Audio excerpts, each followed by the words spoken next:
Hello, I'm Sebastian. Welcome to 9 Trees podcast. Today, I will summarize and review the book.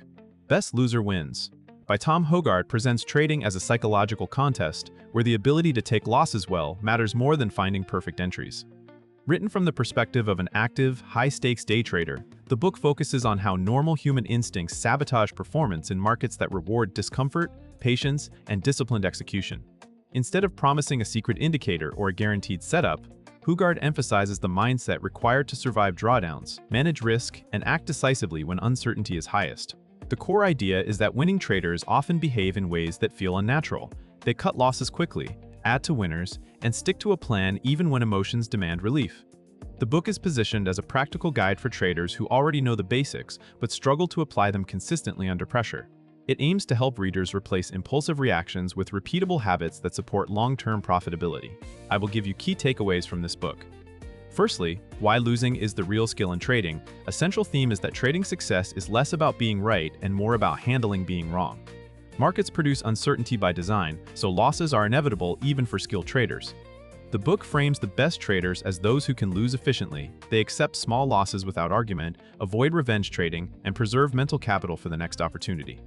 This approach challenges the common desire to avoid pain, because most people naturally hold losing positions too long in the hope of being saved. Hougaard stresses that this behavior converts manageable setbacks into account-damaging events. He also connects loss tolerance with decision quality, showing how fear of loss can lead to premature exits on good trades and late exits on bad trades. In practice, losing well means predefining risk, respecting stops, and treating each trade as one sample in a long series rather than a referendum on personal competence. By reframing losses as the cost of doing business, traders can focus on execution and probability, which is where real edge can compound over time. Secondly, normal thinking versus market thinking. The book argues that normal thinking is ill-suited for trading because everyday life rewards certainty, comfort, and social reinforcement. In markets, those instincts often produce the wrong actions, seeking confirmation, needing to be right, and avoiding uncomfortable decisions. Hougaard describes market thinking as the ability to operate on probabilities and to remain process-focused when outcomes are random in the short term.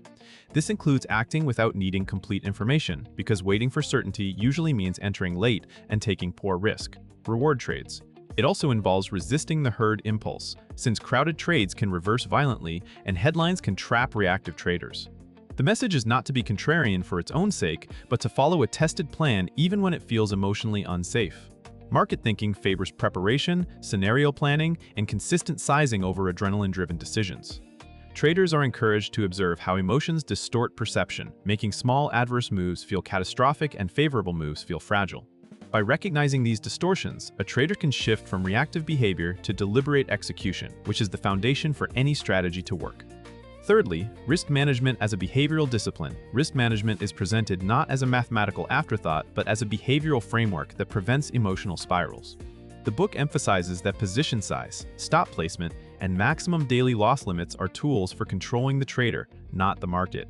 Without clear boundaries, traders tend to increase risk when stressed, average down to avoid admitting error, or overtrade to recover losses. Hougaard highlights how these patterns can turn a normal drawdown into a career-ending event. Effective risk management starts with accepting that any trade can fail, and building that reality into the plan through predefined exits and controlled exposure. The reader is urged to think in terms of survival first, staying in the game long enough for edge to play out. Risk limits also protect decision-making capacity, because large losses impair focus and encourage impulsive actions. The book favors simplicity, clear rules, consistent sizing, and a focus on expected outcomes rather than hopes. When risk is controlled, traders can hold winners longer, tolerate normal volatility, and avoid the psychological need to micromanage every tick. Fourthly, letting winners run and the discomfort of success. Many traders discover that taking profits can be harder than taking losses, because open profits feel like something to protect. The book explores how the urge to lock in gains early often truncates the very trades that drive overall profitability. Hougaard argues that big winners tend to come from holding through normal pullbacks and allowing trends or momentum to develop, which requires patience and emotional resilience. This is where the idea of unnatural behavior appears again. The trader must endure the discomfort of watching profits fluctuate without panicking. The book encourages a structured approach to exits that supports staying in winners, such as planning profit-taking logic in advance, scaling out intentionally, or trailing stops in a way that reflects market structure rather than fear.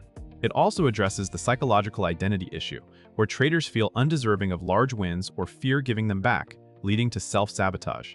By focusing on process, risk-reward, and statistical expectancy, traders can treat a winning trade as an opportunity to capitalize on edge rather than an accident that must be protected immediately.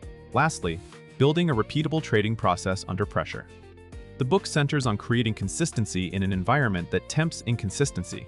Hougaard emphasizes routines that reduce decision fatigue, preparation before the session, defining scenarios, and knowing in advance what conditions justify action. A repeatable process includes journaling trades, tracking emotions, and reviewing performance to identify recurring mistakes such as hesitation, impulsive entries, or moving stops. The focus is on execution quality rather than prediction, because a well-defined process can be refined, measured, and improved, while a habit of reacting to noise cannot. The book also highlights the importance of aligning strategy with personality and time horizon, since mismatch can cause constant friction and rule-breaking. Managing pressure is treated as a skill, using pre-commitment, reducing size when out of sync, and stepping away after reaching loss limits. Over time, the goal is to replace emotion-driven choices with automatic adherence to rules. This transforms trading from a series of dramatic decisions into a professional practice where edge and discipline have room to work. In conclusion, this book suits traders who already understand charts, order types, and basic strategy concepts but repeatedly struggle with discipline, risk control, and emotional decision-making. It is also valuable for new traders who want to build correct habits early, before bad patterns become expensive. The main benefit is practical. It reframes trading as a performance craft where your ability to tolerate discomfort determines whether your edge can show up in results.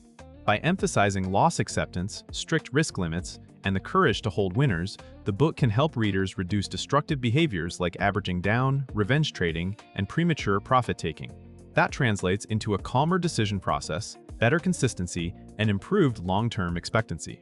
Compared to many trading titles that lean heavily on indicators or promise a shortcut, Best Loser Wins stands out by focusing on the human side of execution, the place where most strategies fail in real life. The author perspective as an active high-stakes trader gives the guidance urgency and realism, while the principles remain broadly applicable across markets and timeframes. For readers seeking durable improvement rather than a new signal, it is worth buying. If you would like to support Tom Hougaard, you can buy the book through the Amazon link I've provided in the podcast description. After reading the book, please let me know what you think and share your thoughts. See you around.